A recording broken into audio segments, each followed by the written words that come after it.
ভোটের ফল প্রকাশের পর থেকেই উত্তপ্ত উত্তর দিনাজপুরের চোপড়া। আর এবার চোপড়ার ভজপুরানীগঞ্জ এলাকায় পুলিশের অভিযানে মিলল বোমা তৈরির মিনি কারখানার হদিশ। ঘটনায় চাঞ্চল্য ছড়িয়েছে গোটা এলাকায়, আতঙ্কে রয়েছেন সাধারণ মানুষ।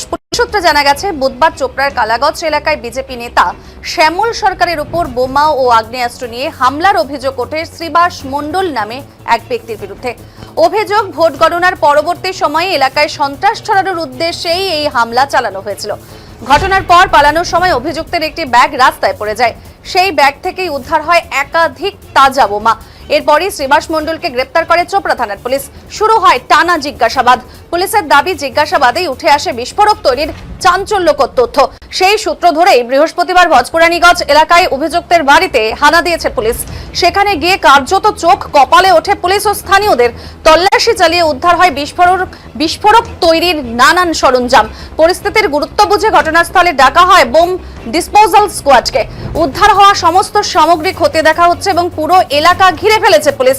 স্থানীয় বাসিন্দাদের দাবি, তারা জানতেই পারেননি গ্রামের মধ্যেই চলছিল এমন কর্মকাণ্ড, যে কোনো সময় বড়সড় দুর্ঘটনা ঘটে যেতে পারত বলেও আশঙ্কা প্রকাশ করছেন তারা। এখন গ্রামবাসীদের একটাই দাবি, এলাকায় স্থায়ী পুলিশের নিরাপত্তা বাড়ানো হোক। আর এই ঘটনায় আর কে কে জড়িত রয়েছে, পুরো বিষয়টি নিয়ে কিন্তু পূর্ণাঙ্গ তদন্ত শুরু করেছে চোপড়া থানার পুলিশ।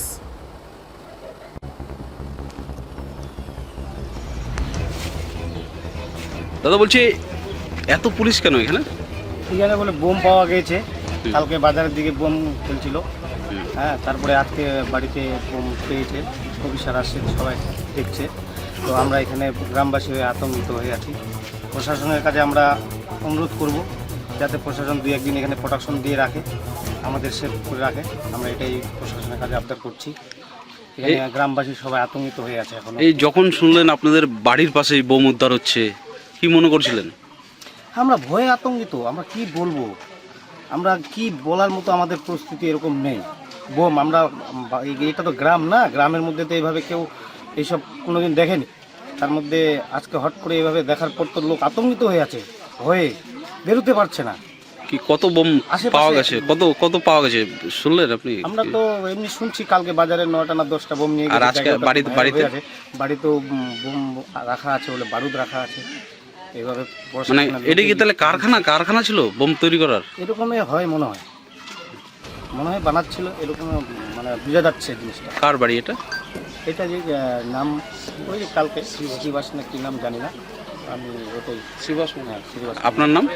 আমার নাম দিলীপ। আমরা জানি না স্যার, ওরা এরকম করে। আমরা তো কাজে এখন কালকে শুনতে পাচ্ছি ওই যে বাড়িতে বোমা আনা আছে, দেখি জায়গা আমরা এতটা জানি না। পুলিশ আছে আজকে? আজকে পুলিশ আছে, কালকে পুলিশ আসছে, অনেক মানুষ দেখে যায়। বোম পাওয়া গেছে? বোমও পাওয়া গেছে। কতটা আতঙ্কে আছেন আপনারা? অনেকটা আতঙ্ক আছে। আপনাদের তো পাশের বাড়ি। হ্যাঁ। এই যখন শুনলেন যে বোম পাওয়া গেছে, বোম তৈরি হয়, কতটা ভয় আছে? অনেকটা আতঙ্ক আছে স্যার। এমনি লোকটা গ্রামে কি করতেন? ওই যে কাঠের কাজ করতো লোকটা। কাঠের কাজ করতেন? দুটো ওই যে মাঠে কাজ করে।